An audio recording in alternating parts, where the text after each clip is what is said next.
What's up, ladies and gentlemen? Good day, everyone. Hello, ladies and gentlemen. Welcome back to Let's Talk Football.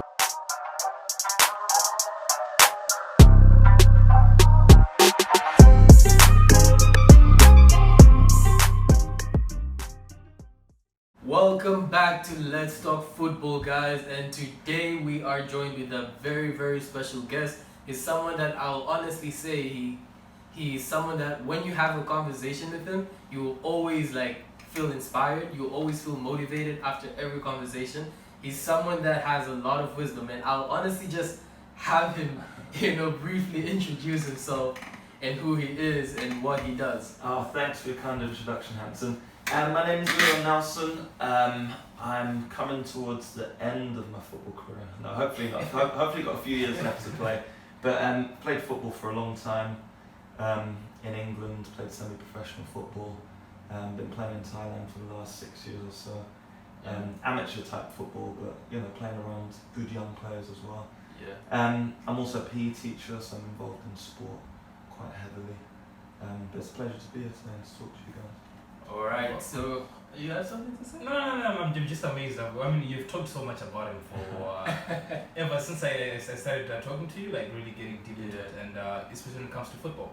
You've always talked about this guy. I'm like, who is this guy? I want to see this guy. Nice to So meet you it's as well. a pleasure to have you on the table. Cheers. Yeah. Cheers. So as I said, he's a person that will leave you very inspired whenever you have a conversation with him. And one thing that I've picked up from him, and something that he also tries to instill in me, is mental strength.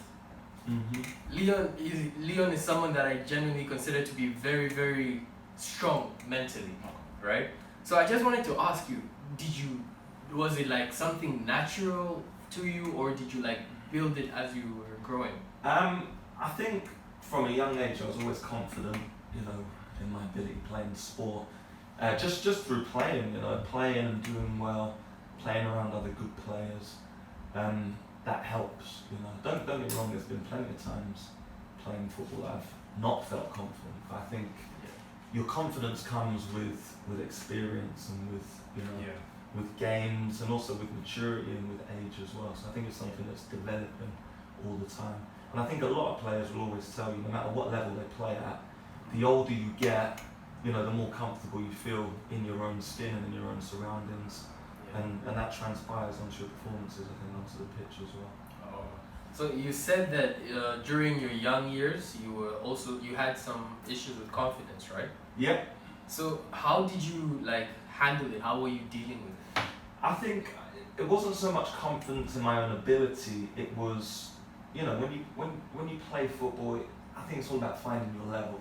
I think it's really important to find the right level to play at. And it's good to try and play at the highest level possible.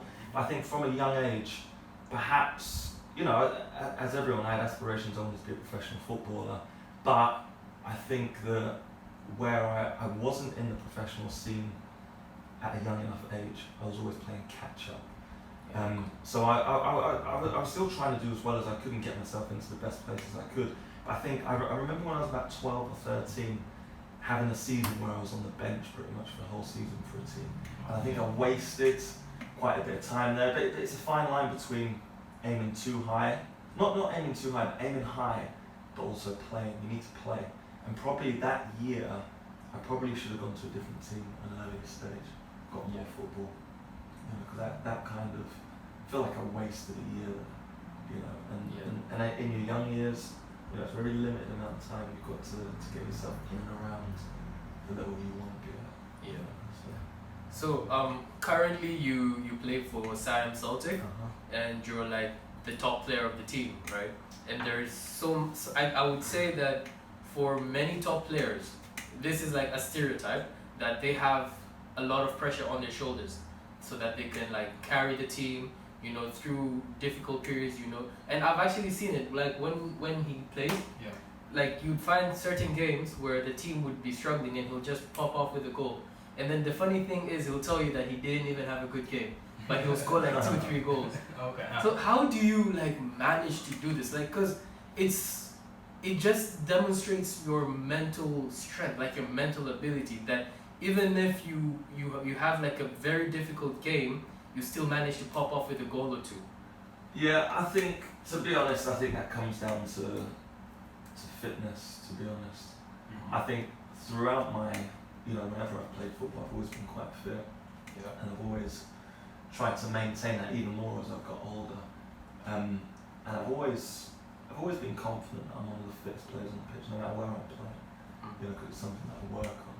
So no matter how a game's going, I could have a bad first half, I could have a bad 60, 70, 80 minutes even. I always feel like I'm a little bit fitter than my opponents, and I always feel like I'm, going to have a chance once the game keeps going. Yeah. And just as a striker, just in general, the guys we watch on TV and stuff like that, it's just having that attitude to keep going, keep believing. Because it doesn't matter how many you miss. You can miss 5 in a game, and then you get your 6th one and you score it, and that happens to be the goal that is an equaliser or a winner for your team or something important. So it's just about keep going.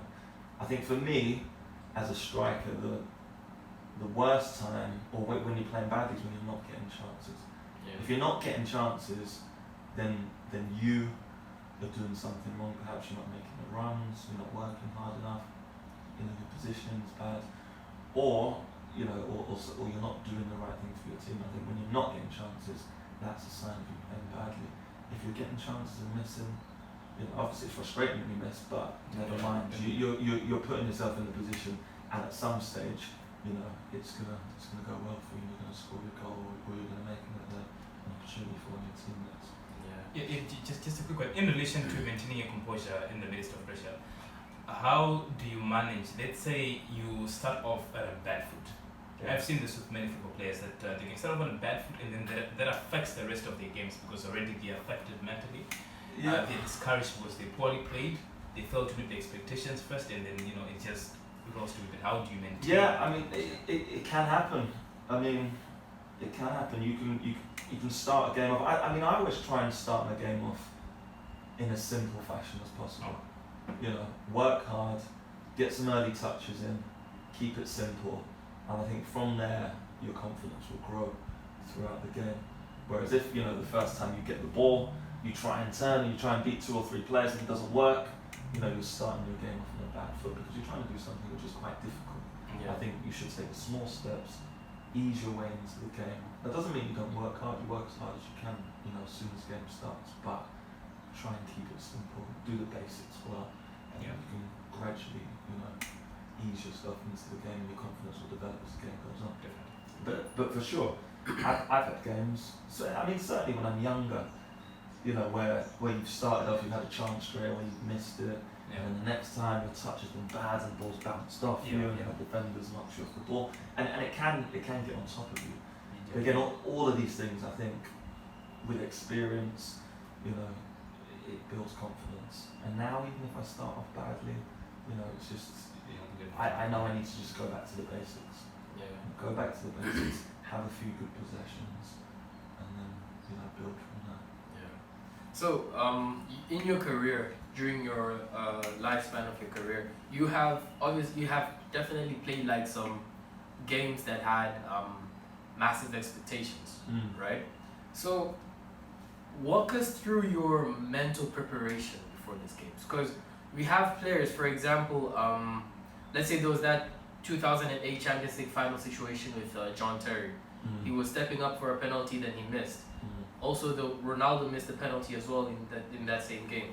So I would not necessarily say that they crumbled under pressure, but to some, that's how it could be seen. So how do you prepare yourself mentally for like a big game? A big game or a big moment? A big moment or a big game, any of the